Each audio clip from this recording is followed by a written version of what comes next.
Goldfish fetch fails spectacularly.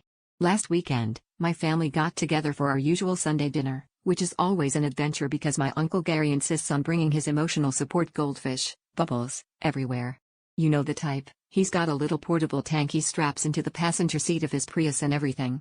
Anyway, after dinner, we're all lounging around when Gary stands up, cracks his knuckles, and announces, "It's time for Bubbles enrichment training." Honestly, we all thought he was joking, or at least talking about one of those plastic castles or something.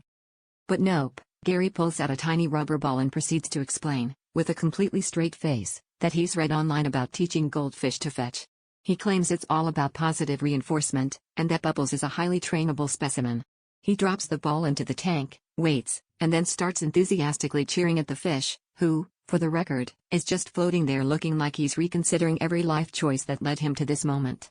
Our family dog, Max, is watching the whole thing with the kind of deep suspicion usually reserved for vacuum cleaners and mailmen. Over the next half hour, Gary keeps trying. He dangles the ball, makes splashing noises, even tries to demonstrate the fetching motion himself, which mostly results in him getting water all over his shirt.